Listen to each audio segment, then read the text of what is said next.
Good afternoon, everybody. I'm taking care of identity and security for Oracle in Europe, Middle East, and Africa. And, looking to the title of the conference, the subtitle actually, Bound to Collaborate, Man and Machine. I'm totally in with the message, and I would say even more that, we have to collaborate because they can provide machine additional intelligence, artificial, whatever you want, additional intelligence. On the other way around, they could help us with the automation piece, preventing bad behavior to happen. It's in the news just from last week's that, someone forgot to patch a couple of systems and something like 100 billion data has been stolen. And well, of course, that was also part of human responsibility. But anyway, let's jump into some details. So I will share something also about our roadmap and where we are going as Oracle. But the word what customers are, with partners are, all of us are, of course, is coming from the on-prem business. And we are all security guys. All of us are security guys, probably. And we are used to take care of the security of the on-prem, of the data, of the network, etc. And then someone decided to start innovating and doing that things faster. And maybe it's someone from the business, not necessarily from the IT department. Sometimes they decide to adopt themselves without involving the security guys time to time, unfortunately, some cloud solution. Potentially yes, potentially not. Because they want to be faster, and that's digital. Of course, how does it resonate with the overall security strategy that we are having? And then we add the mobile devices. Our identity is now across all of those things. It's not anymore in one single place. We cannot defend that with the firewall.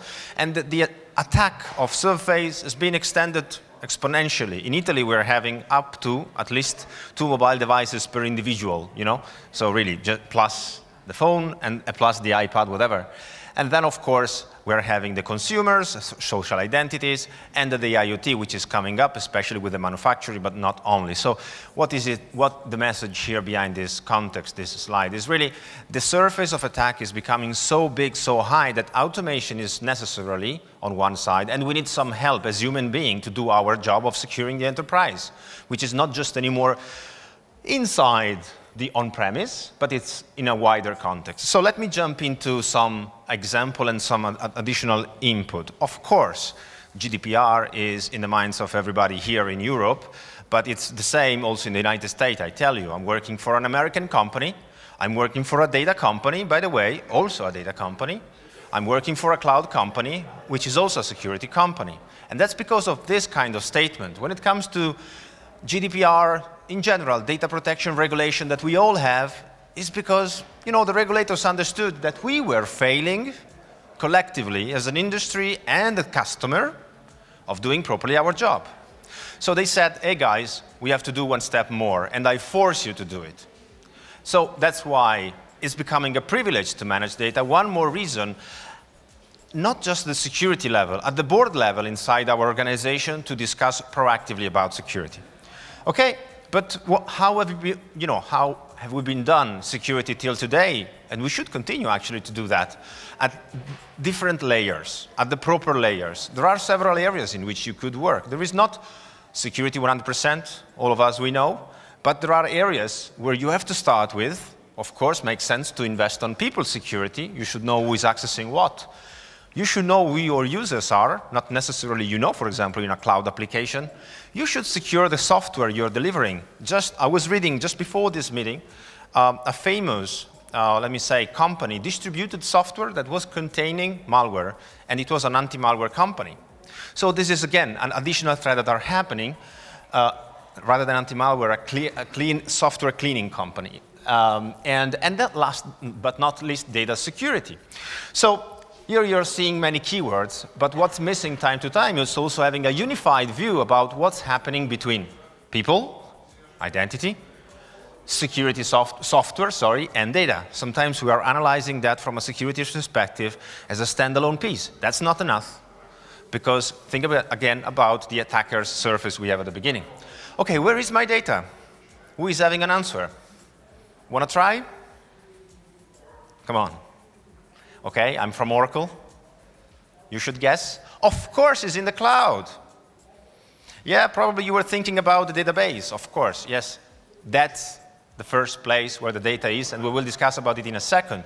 But, well, sometimes we forget that the business is anyway using cloud services, could be IaaS, PaaS, SaaS, even without sharing necessarily with us. Could be a third-party service provider, could be something that we are buying from someone, which is maybe a trusted company within the country, but it's anyway a third-party data center, which is more or less the concept of being a third-party provider somehow. And all of those services could be email, could be customer, CRM, could be human capital management, are containing personal data too. And of course, the data is also in the database, of course. Why I'm talking about data? Because of having GDPR in mind all the time, actually, while thinking about the next step in the security development. So when it comes to any past, future, or let me say current, consideration when it comes to cloud, and we have to discuss about cloud because it's there anyway. Even if we are having a corporate policy which is saying, I don't want any cloud, I can tell you that in many, many cases, your users are using the cloud. And because of that, you are responsible for what they are, as an organization, for what they are doing with that cloud.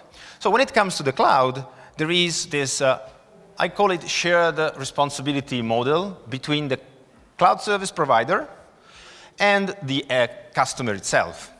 So let's take the example of Oracle. Yesterday evening, Larry Ellison was announcing great new stuff in the area of database cloud service. We call that autonomous database, a database which is tuning himself, patching himself, and so on. But he's also securing part of it himself. He's doing encryption by default. Database as a service is here. It's Oracle's responsibility to make sure that physical access, infrastructure, network is properly configured, OS is properly patched. Actually, we are going one level up with the autonomous database because we are doing also tuning and so on. When it comes to SaaS, there are more responsibility for the cloud provider and less responsibility for the customer itself. But at the end, how you're using the application, how you're handling, which kind of data you're putting there is anyway your responsibility. And interestingly, Gartner is saying, through 2020, 95% of cloud security failures will be customers' fault. Well, it's quite aggressive. It's very ambitious, I think, because it's saying that the cloud service provider are going to become perfect, almost perfect, But actually, in an environment where you're having right now, already today, as an average, 6 cloud services to be used, it's very difficult to manage 7 data centers, your on-prem, plus those 6. As an average, once again. That's why it's difficult to stay ahead. Okay, so, the title of the presentation is Modern Security Operations Center. Security Operations Center is not something that we just buy. It's an approach, it's a team, it's a set of competencies that we use to defend ourselves from external and internal threats. So, we believe it has to evolve because the attacks are evolving. So, first of all, they are not necessarily carried on by humans. There are famous cases in which they use IP camera. I don't see IP camera here, because they are connected to the network to drive DOS attack. Simply like that. Millions of devices at the same time. They are not anymore confined to the network. Actually they can use as a source the insider, or they can come from the outside, but actually they are jumping from the inside to outside the network. So it's not necessarily anyway just to protect inside. And they are not static, they adapt. So something that we identified in the past through a rule, through a signature, whatever you want, a correlation rule, is good that we have, let me say, saved that for future reuse. But I tell you, there will be, of course, a new attack that a rule cannot identify. And we come again to the intelligence we need from the outside, from the machines. This is an example of how an attack is actually happening today, not just an example, a schema. And this is called the Cyberkill chain. So if you Google on that, you find a lot of interesting examples, etc. Typically, the attackers, could be from the inside, from the outside. They could do that for several reasons. They want to kill your business, they want to create damages, they want to sell your data, or they do that for fun, okay? Or for business, or for other government reasons.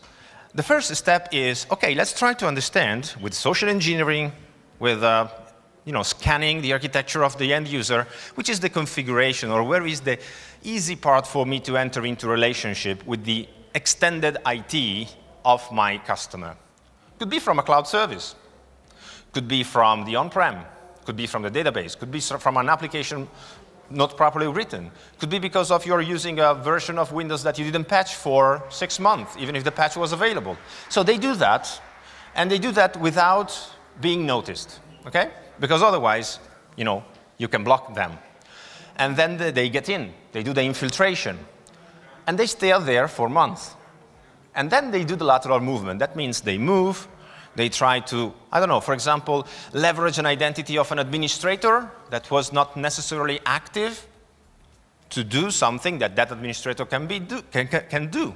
So maybe they enter with a user account of, I don't know, the secretary, that happened, and then doing the lateral movement, step by step, using the next vulnerability, they can have an administrative account that can kill, I don't know, the database or shut down the firewall. So when they are doing this, if they are interested into exporting the information, this is happening in seconds, of course. The exfiltration of what they want or the damages they want to provide. When they are doing this, instead, we are talking about months. 6 months, 1 year. Could be also, if they are very, very strong, could be also a few days.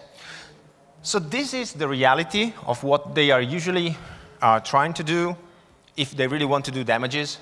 And that's, the modern so-called attack.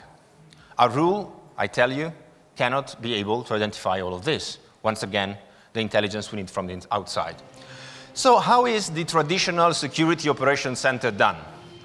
We were talking before also about security information event management, SIM, collecting logs, putting logs together, and having some rules helping us to identify potential issues. So yes, historically, this is where and how the SOC are done today. Just this, and just on-prem, without intelligence, just rules.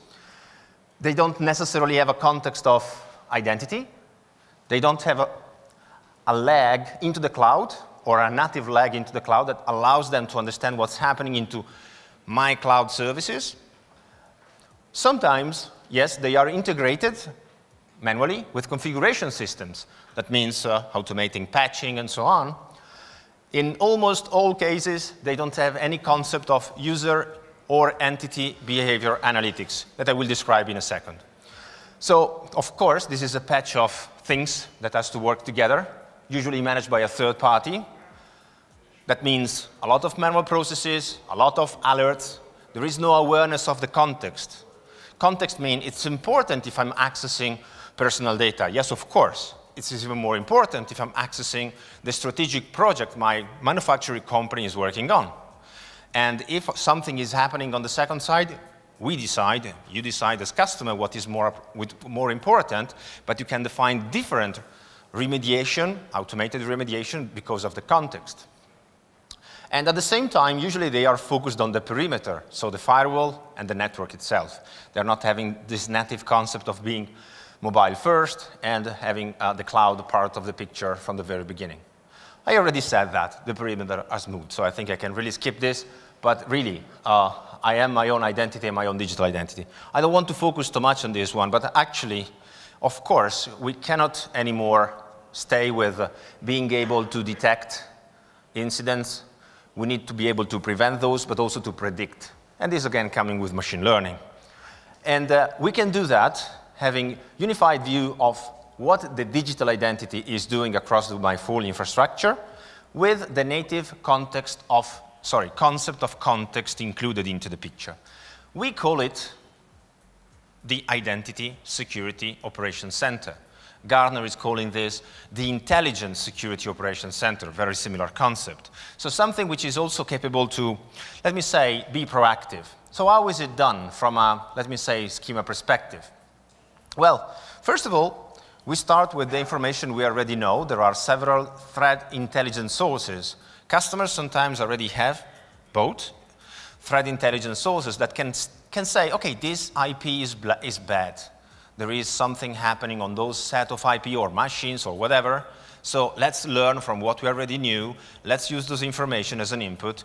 As Oracle, we are doing this as a service using 3 different sources, plus, if you want, your own. So just to have many more sources available. The second step is, yes, of course, a SIM is still needed. Yes, it's still needed, but has to evolve. It's not the SIM which is just the one based on rules. It has to be based on machine learning, and I will comment on that in a second.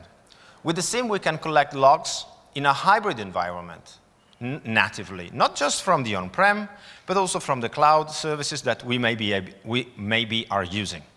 So when it comes to redesigning our security strategy, we think that it's important to keep in mind that the disruption with cloud could happen, or happened already, or in any case, we need to be ready to handle that if we are not part of the decision process of what's going to be the next service that we are going to use. And then there is this acronym. Allow me to ask, how many of you are familiar with Cloud Access Security Broker? Okay, so let me say, this is the extension that is allowing to provide visibility into what's happening with the cloud usage. 2 examples. I decided to use Office 365. Do I really know what my users are sharing on Office 365, on public folder, or on Amazon? Do I know if they are sharing, this is a true story that happened in the press, I don't know, a virtual machine containing the database of all voters. And they are sharing that publicly because this service is allowing them to do it. Do we know that? Well, Casbah, the objective is to provide this visibility at first into different cloud services, but another one, which is, okay, I have a policy for which cloud has not to be used. This is happening to me several times to have this conversation in Russia, in other countries like Saudi, etc. There are policies for which the government is still not willing to have cloud to be adopted. Good point. I mean, you have to take your journey to the cloud if you want to go there step by step when you feel ready. But do I know if cloud is used already or not from my end users? Are they using Dropbox to overshare or share documents between themselves? For example, Dropbox, not for business, the other one. But the data is my corporate data. It's not my individual fault as a security officer, of course. But it's your responsibility anyway, and individual responsibility, of course, if someone is sharing with a good faith this information through this sharing folder. Casbah is helping to provide this visibility. I will comment a little bit more later on. But we are seeing a lot of customers extending their existing SOC on this part only as a starting point. And third, user identity behavior analytics. On purpose, this slide is having a lot of acronyms. I'm sorry, but I think we all have to be familiar with those, with the new security model we have to implement. What does it mean? It means that I need to identify zero-day attacks. What is a known, not known attack? How to do it? Well, there are several ways. One could be, I start understanding what users of my company, data is, of course, anonymized, are doing when it comes to their normal or standard behavior. I analyze the behavior of the individual, and I compare that behavior with the behavior of the same individual for the last year, month, days, but also with the behavior of other users in the organization that maybe are in the same role. For example, consultants at Oracle in Italy. So, make an example. You're using Office 365, I make a hybrid example, and maybe Active Directory for sharing documents, and I don't know, Salesforce or a CRM in general. Good. So what if a user is from salesforce.com downloading a big Excel file, which is maybe the list of customer? Is it normal? Was this user doing that in the past? Is this user a new one? Why is the first time he's doing that? Okay, next step. My intelligence is growing up, you know? And that's the user behavior analytics. But this user, what is he doing? Also, he's a consultant in Italy for Oracle. Why he is interested into all the CRM data that I have? He's not a sales guy. By the way, sales guys should not be able to do that. Or maybe they could do that, but doesn't make too much sense. Okay, next step. And in the meantime, I raise the risk of this identity. So this is the link with the identity. This identity is receiving a score, which is the risk score, which is going up. Next step, but are the other employees in the same group, consultants in Italy of Oracle, doing the same stuff, downloading a big Excel file? Because maybe they need to do that by business purposes. No, this is the only one. Okay, let's monitor this user. All of this is automated. We don't have to do anything on the console, okay? And maybe monitoring this user, we discover that is going to send out through the mailbox, could be all Exchange, could be Office 365, so if it's in the cloud, it's even harder, you know? That's why Casbah is helping. Send a big file, maybe an Excel file, zip file, whatever, to an email address which is not a corporate email address. Okay, come on. 2 events together. Here we are applying a rule, plus the machine learning we've got is a risk. And then we do a query to the on-prem HCM, Human Capital Management System, and we discovered this guy is in 30 days of employment. Okay, we clearly identified in the context of this identity that there is a violation, a potential violation. And we do that because of the machine learning that was helping us to identify which was a strange behavior, once again, because it could have been a good behavior for a guy to download an Excel file, depending on your corporate policy. User identity behavior analytics is all about this example. You can amplify that how many times you want, but apply it also to IoT, so entities, not just users, of course, and any kind of services you have. Could be on-prem or could be in the cloud. That's why we are talking about hybrid, you know, because we know we are totally on-prem, but slightly the business is pushing for doing something on the cloud, and so we have to keep that in mind. So, of course, I already mentioned the role of identity. Why? When we discover this identity and we identify this vulnerability, we can decide what we want to do with this identity. For example, we could say, I suspend this user. No one is doing that today.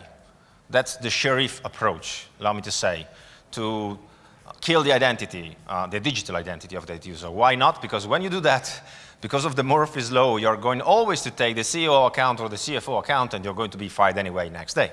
I'm joking. Anyway, you could do something that we call trust but verify. That means, okay, I verify this identity.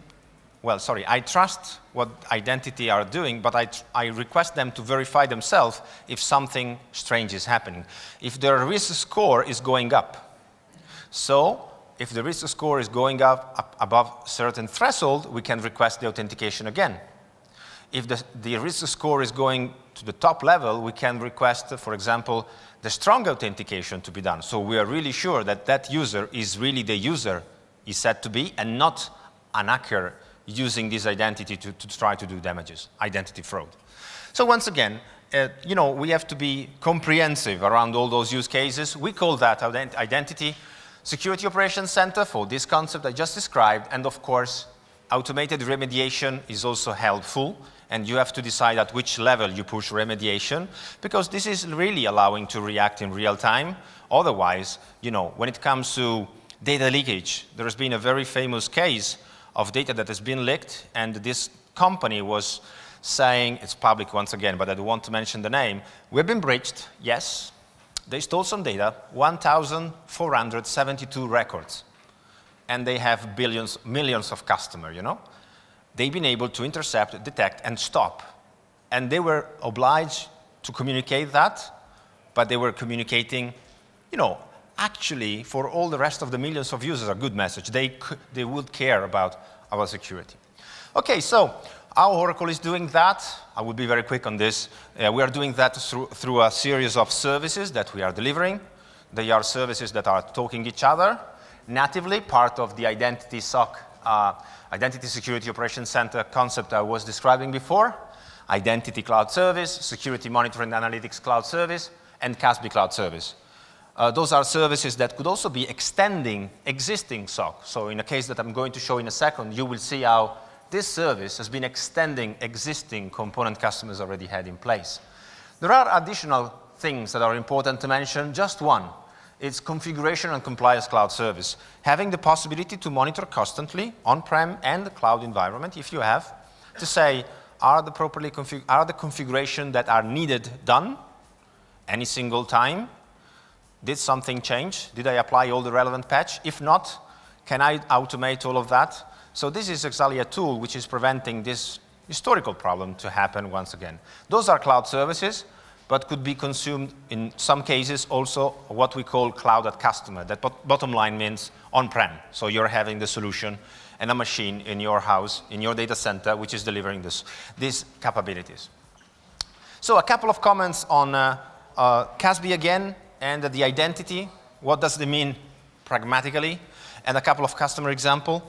Well, very quickly, Casbah, as I said before, it's something that can provide visibility, demonstrate that you are compliant when it comes to data security, and can prevent threat when it comes to known application that you bought and you are using, enterprise applications. If you have got any of those, makes sense that you are having someone which is aware of how those applications are managing security.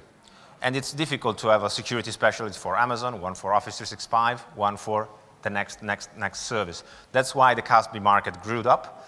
And this is done through APIs, not intrusive, and it's integrated in very few minutes. On the other way around, you want to understand what is the usage that your employees are doing of cloud services, I was mentioning before. So Casbah can do that too, and can help to show a compliance report which is showing those set of users are using those sharing tools probably out of your policies. That could be they are using Dropbox to share file, they can use Google Drive to share file once again, or maybe they are using an external email system, probably for company-related purpose, you know? And things that it's difficult to discover without proper tools. This is actually something that, for example, in this example, this is a bank in North America. They did putting together behavior analytics and the 3 cloud applications they've got, Office 365 and Amazon. And actually, the idea is you need someone to monitor your security around the cloud, and you want to have one single console to monitor all the clouds you could have, including the on-prem one, that at the end is a cloud. And that's why this Casbah market emerged, and to provide, let me say, visibility also about what's happening inside applications and configurations. So we discovered, not in this example, in other examples, that some administrators were activating Amazon Web Services instances, YAS, so machines, to do Bitcoining. You know that Bitcoining is a way to get some additional money running encryption, so you need compute power. They were using corporate money to do that, and this tool can show also this kind of bad behaviors. The other part is around identity. So we mentioned about the identity is everywhere, is in the mobile device, is in the cloud, is in the on-prem applications I've got. So it's needed to have a unified view around all of that. This is what we do with the Identity Cloud Service. And we start with the basics, which are, as I said, controlling who can access what. But we can grow with doing stronger authentication. That is helping us, with the risk level concept I was describing, to trust the identity, but continuously verify and making sure these users can really do what we are asking him to do, or what he is asking to do. And in particular, this is helping in the area of fraud prevention. Once again, the picture I was describing before is something which is describing the Identity SOC vision from Oracle, which is actually a series of technologies. But they are also sometimes working standalone, extending what's already happening. Last 2 comments. I was not talking too much about GDPR, but I'm sure that you have got a lot of information on many other sessions. So I wanted just to summarize a key points, not about GDPR, but what is relevant in this presentation when it comes to GDPR. Well, first of all, it's about personal data. Personal data is in the database on-prem, of course, and is also in the cloud time to time. So something that we recommend as an approach is putting security in the infrastructure or by default. When it comes to application on-prem, it makes sense to encrypt, for example, the data in the database. So all the application on top will benefit of this. When it comes to the cloud, you need to have something which is allowing to secure your data in the cloud. And you cannot install anything on cloud services. That's why Casbah emerged as an area also for personal data protection in the cloud environment. Another piece actually is related to, let me say, having the capability to identify or prevent breaches, because there will be the need to notify, as you know, if you're going to receive a breach or you're losing data.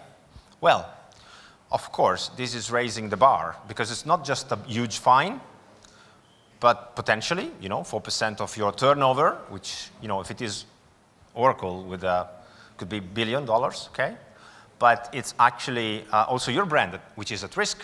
So that's, another reason for which makes sense to think about security by design, security in architecture, both on-prem and in the cloud. You see here on the right, of course, some information about how our technology solutions are mapped into the security requirements. Actually, you know, I think that better than that, I would like to share one customer story, which is UBI Bank. They actually started securing the data on-prem, collecting, auditing about what's happening on their own data, Oracle and non-Oracle, to be able to demonstrate to the data privacy owner, commission, that they are doing their job, the first steps in the area of GDPR when it comes to data, and at the same time, they took a decision to have a security by design approach to any cloud implementation they're going to have in the future with a Casbah leg to the cloud, which is extending their existing SOC because they were understanding that something more was needed, especially with machine learning. With that, I would just like to share, you know, how we are dealing on this kind of complexity with customers and partners, of course. Usually, and with a lot of pleasure, we are happy to work together delivering a workshop that could be a cloud security workshop or a data security workshop. We generally call it security risk assessment, which is putting together our best practices from our customers together with your expectation and to provide suggestions so you can build your plan in terms, for example, of GDPR compliance. And with that, I will encourage you to have a look to those two white papers. One is around hybrid security and the GDPR, and the other one is specifically focused on data security. And you can have more information at the booth, which is just outside when you will exit here in the corridor. With that, thank you very much.